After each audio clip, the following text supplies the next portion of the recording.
stay between gratitude and patience.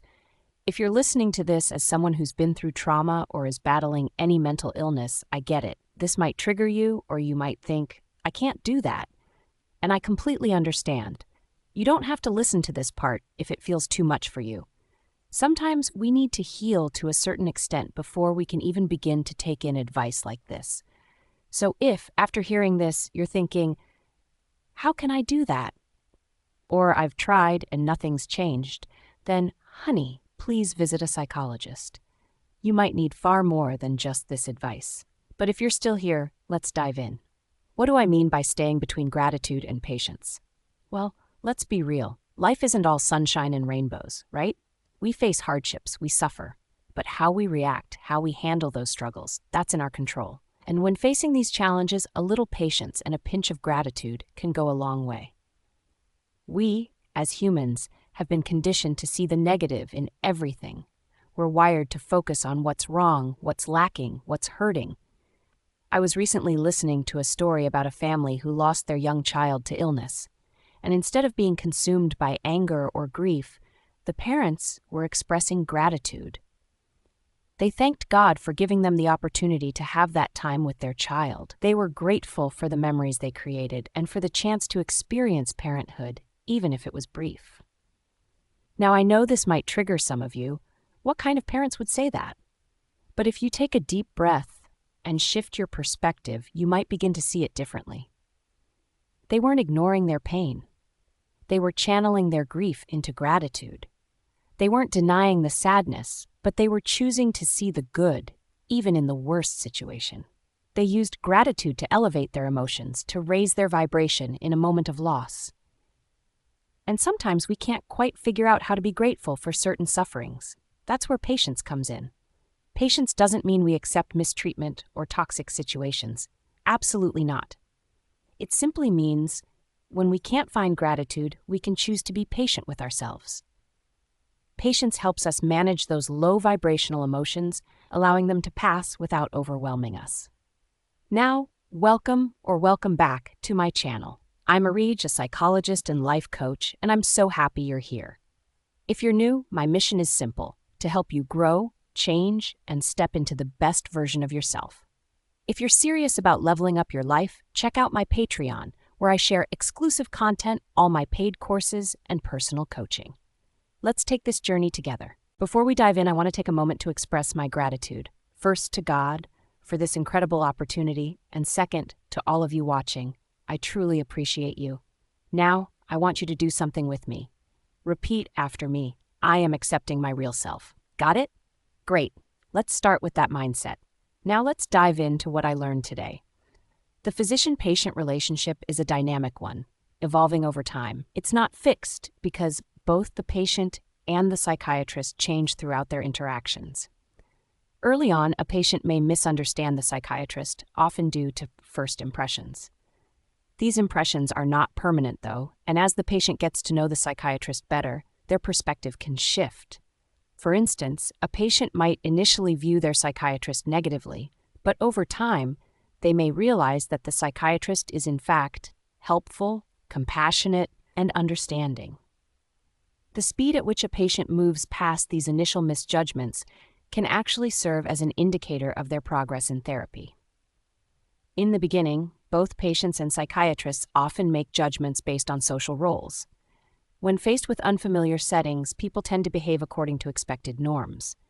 For example, during the first session, both the psychiatrist and the patient might act formally or politely. But as the relationship deepens, more authentic aspects of their personalities come to light, shaped by family dynamics, past experiences, and personal histories. This is when the psychiatrist may not meet the patient's expectations in a way that leads to frustration. These moments are important for the psychiatrist to observe closely, as they reveal a lot about the patient's internal feelings and cognitive patterns.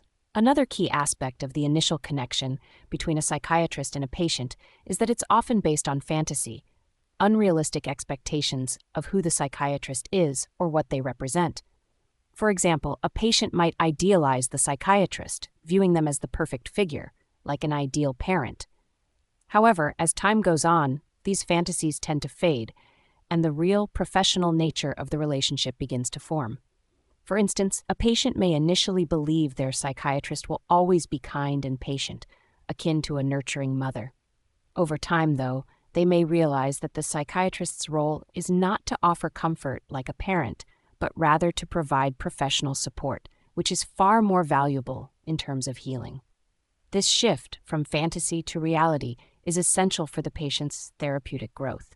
It's crucial for the psychiatrist to constantly assess the relationship they're developing with the patient. This means observing not just what the patient says, but how they behave. Everything from how easily they open up to subtle social cues, like punctuality or hesitancy in conversation. These small behaviors can reveal a great deal about the patient's underlying thoughts and emotional state. For instance, if a patient is consistently late to sessions, it might indicate avoidance or resistance. The psychiatrist should also encourage the patient to share their thoughts about the psychiatrist, though in the beginning, the responses might be polite or superficial. However, over time, the patient may say something more revealing. For example, if a patient mentions that they trust the psychiatrist, it speaks volumes about their deeper need for security and connection. A good psychiatrist must provide a level of support that surpasses even the most supportive friendships.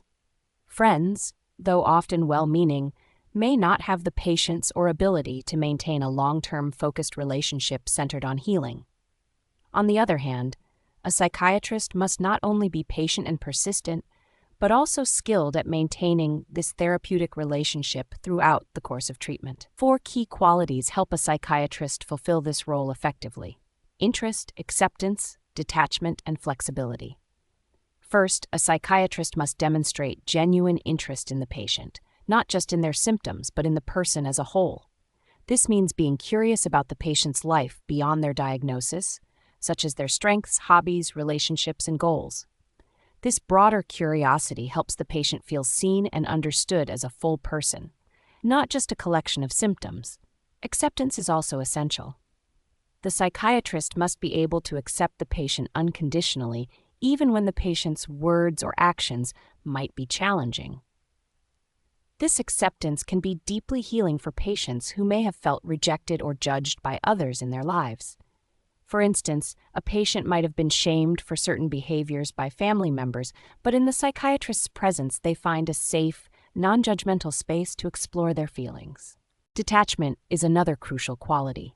It doesn't mean being cold or distant. Rather, it refers to maintaining an emotional separation that allows the psychiatrist to be objective. The psychiatrist cannot afford to become as emotionally entangled in the patient's issues as a family member or close friend might. This emotional detachment allows the psychiatrist to think clearly and offer guidance that's not clouded by personal emotions.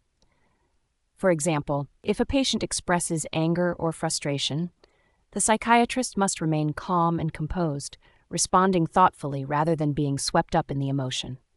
This detachment gives the psychiatrist the ability to offer the patient a fresh perspective, particularly when the patient is overwhelmed by their own feelings. In summary, the physician-patient relationship is not static. It evolves over time as both the patient and psychiatrist adjust their expectations and grow through their interactions. Psychiatrists must pay close attention to subtle social cues, encourage openness, and maintain a balanced approach of interest, acceptance, detachment, and flexibility. These qualities allow the psychiatrist to support the patient's healing and growth in a meaningful way. Free association is a technique that replaced hypnosis in psychoanalysis. It encourages the patient to speak freely, sharing whatever thoughts come to mind without censoring or organizing them. Normally, our minds try to make sense of our thoughts by connecting them logically, but during free association, the ego, the part of the mind that organizes thoughts and acts reasonably, is asked to step aside. This allows the id, the unconscious part of the mind that holds desires and instincts, to express itself without restraint. That being said, free association doesn't allow these unconscious desires to act out physically. For example, if a patient feels anger during free association, they might express it verbally but aren't allowed to act aggressively toward others. The goal is to give voice to these unconscious feelings through words, not actions. By doing so, the therapist can help the patient explore and articulate their inner world while maintaining a healthy boundary around destructive behavior. Beginners in psychoanalysis may expect the patient to follow the free association rule perfectly, sharing all their thoughts without holding back. However, this is almost impossible. The ego has defense mechanisms that protect the mind from overwhelming or distressing thoughts from the id. When the ego steps in and blocks or alters the flow of thoughts, this is called resistance.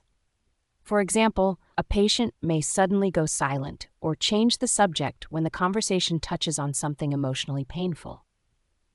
Resistance is a signal that the ego is trying to shield the patient from confronting these difficult feelings. When resistance occurs, the therapist's focus shifts from the content of the patient's thoughts to understanding how the ego is defending itself. For example, if a patient avoids discussing a painful memory or distorts it, the therapist will identify this behavior as a defense mechanism, like repression or displacement. Repression occurs when the mind buries distressing memories, while displacement involves redirecting emotions toward something less threatening. Once the therapist identifies the defense mechanism, the work begins to undo it. This involves helping the patient face the suppressed feelings or thoughts that the ego is trying to protect them from. For instance, if a patient has repressed a painful childhood memory, the therapist works to help them bring it to the surface in a safe and controlled way, allowing the patient to process and heal. In psychoanalysis, there's an ongoing interplay between the id and the ego. The id represents unconscious desires, while the ego manages these desires through defense mechanisms. Unlike older techniques like hypnosis, which only focused on the id and unconscious impulses, psychoanalysis works to understand both the id's desires and the ego's defenses. This dynamic gives psychoanalysis its unique approach to helping patients achieve deeper self-understanding. To sum it up, free association encourages the patient to let unconscious thoughts surface, while also allowing the therapist to observe how the ego resists these impulses. The goal is to uncover both the desires hidden in the id and the defenses the ego uses to protect the patient from those desires. By exploring both sides of the patient's psyche, the therapist helps them gain deeper insight into their behaviors, leading to healing and self-discovery.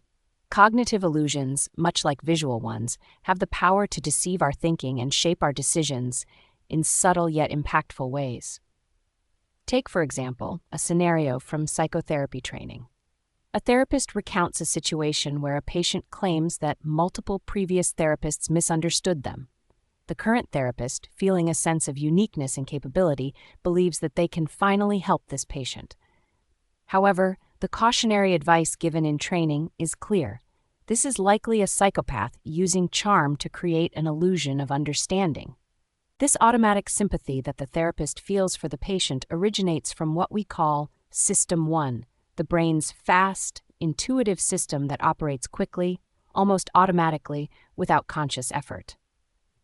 In the same way, the Müller-Lyer illusion tricks the eye into perceiving two lines as different lengths when they are actually the same, our cognitive system can easily be misled by such illusions, especially when our judgments are guided by quick, intuitive thinking. System 1's ability to make decisions rapidly and intuitively is a strength in many everyday situations. However, it's also responsible for cognitive errors because it operates automatically, and we can't simply turn it off when we need it to. The problem with this is that these errors are hard to spot, especially if we aren't actively engaged in a slower, more deliberate process, what we call System 2 thinking. System 2 requires us to consciously focus, analyze, and evaluate our thoughts, but it's not always active when we're relying on fast intuitive judgment. Recognizing the instances where System 1 might mislead us and being more cautious in high-stakes situations is essential. However, constant vigilance isn't realistic, and questioning every thought would be draining. One of the more interesting aspects of cognitive illusions is that they're often easier to spot in others than in ourselves. We may easily see biases and errors in other people's thinking, but we often fail to recognize them in our own minds. Developing the ability to notice these patterns in ourselves is key to minimizing the impact of these cognitive illusions, especially when it comes to making decisions. This brings us to an important topic: Trauma. Trauma, especially trauma from war, profoundly affects individuals, often leaving them trapped in the past. This psychological and emotional lock on the past keeps them from fully living in the present, continually holding on to painful memories, sometimes even at the cost of their own well-being. Holding on to these memories can make it seem like the lost ones are still alive, but in doing so, healing becomes impossible. The inability to let go of the past prevents them from moving forward and reclaiming their lives. Trauma doesn't just live in the mind, it also has a deep and lasting effect on the body. Survivors of trauma often experience heightened sensitivity to triggers, with their physical responses mirroring the emotional scars they've endured. For example, seemingly small frustrations may trigger intense anger or other emotional reactions. These emotional responses are often linked to trauma and highlight how deeply it disrupts emotional regulation and coping mechanisms.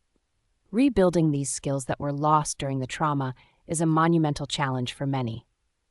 The best way to understand trauma is not just through textbooks or theories, but by listening to those who have lived through it.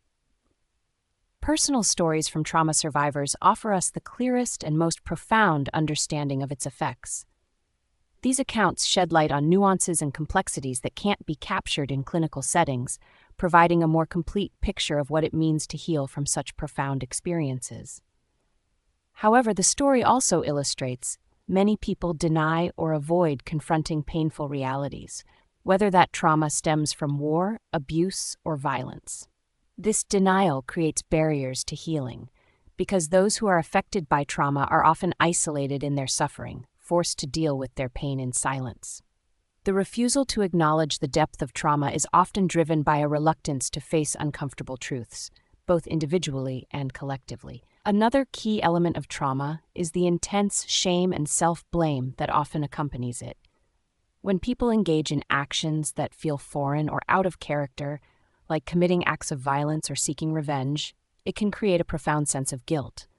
This guilt is often rooted in the belief that they are somehow unworthy of healing or that they deserve to suffer because of their actions.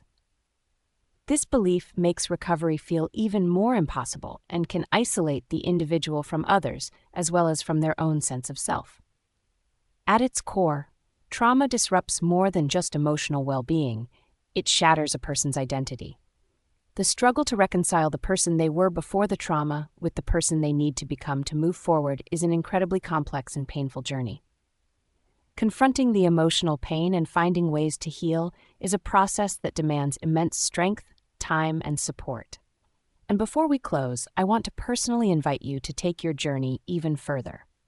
If you're ready to dive deeper into these topics and create meaningful, lasting change in your life, I encourage you to explore my Patreon.